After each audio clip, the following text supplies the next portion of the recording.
Periyava Sharanam, Glimpses from Sri MahaPeriyava's Life History, Volume 8, Chapter 17, MahaPeriyava in Jajpur.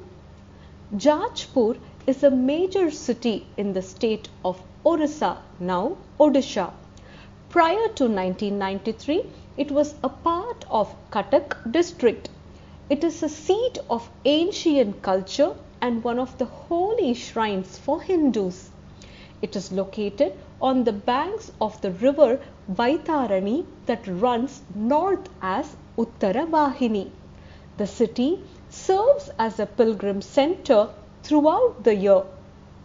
Named as Virajapitham, it is one of the 18 Shakti Pithams mentioned in Sri Bhagavatam. Around Jajpur, there are at least 12 famous temples representing great archaeological wealth. There are other numerous temples like those that are located in the cities of Varanasi, Kanchipuram and Kumbakonam. It is said that some 200 years before, there were around 100 Somayajis in this place. Somayajis were people who had performed the ritual of Somayagam. Arising from the term Somayajis, this city is believed to have got the name Yajipuram that transformed into Jajpuram or Jajpur. MahaPeriyava arrived in the holy city of Jajpur on April 4th, 1936. The people of Jajpur received MahaPeriyava with great enthusiasm. On the Mahapradosham day, MahaPeriyava bathed in the river Vaitarani and honored a local scholar named Sri Vidya Tarapati with valuable gifts including a cow. After staying in Jajpur for 5 days, MahaPeriyava proceeded towards Cuttack, travelling through several small towns and crossing the Brahmani and Mahanadi rivers. Shankara Jayanti, Cuttack. In 1936, Shankara Jayanti celebrations were held in Cuttack within a large decorated shamiana at the home of Sri L. Venkatakrishna Iyer, who served as a special engineer to the Orissa government. At this event, a conference of scholars was held and many Pandits spoke on Adi Shankara and the Advaita Siddhanta. There was a huge procession in which Adi Shankara's picture and Padukas were carried on an elephant towards Mahanadi river. The rituals included Abhishekam to the Padukas at the river. The administrators of Puri Govardhan Mutt came to Cuttack and personally invited MahaPeriyava to visit Puri. Sakshi Gopal Darshan.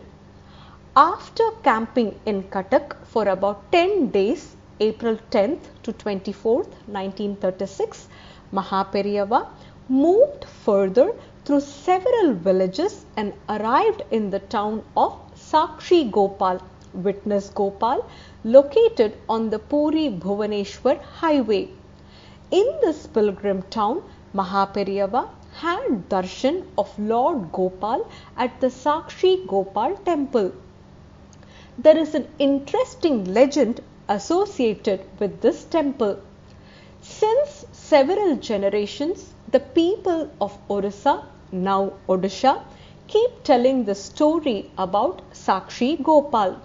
The story relates to two Brahmins from the southern part of India who went on a pilgrimage to North India. One of these Brahmins was an elderly man and the other was a young brahmachari, bachelor. On the way, the old man fell sick. The accompanying young man took good care of him and nursed him back to good health.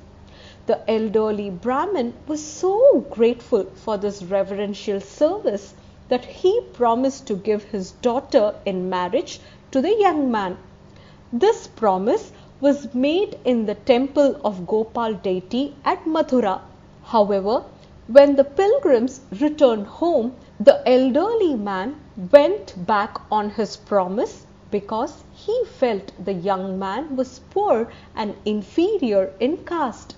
The brahmachari appealed to the local king for justice.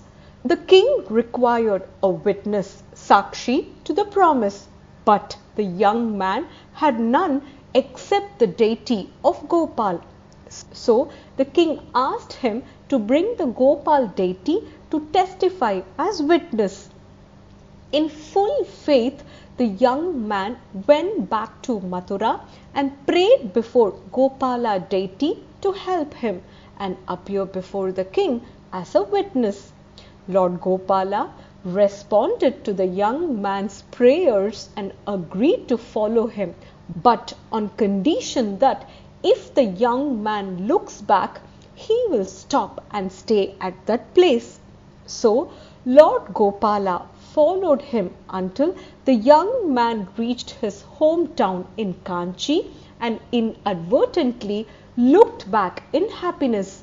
The Lord stood there forever. The local people got to know about this incident and the story spread around the town. People gathered to see the Gopal deity. When the king heard about it, he also came to see the Gopala deity and constructed a beautiful temple for the Lord. Of course, the old man kept his promise and gave his daughter in marriage to the devoted young bachelor. It is believed that later Maharaja Purushottama of Puri took the deity to Puri. Like any legendary tale, this story may have many versions to it. The main point to note is that the deep, unshakable faith of the young man in Lord Gopal eventually helped him. To be continued, Periyava Sharanam.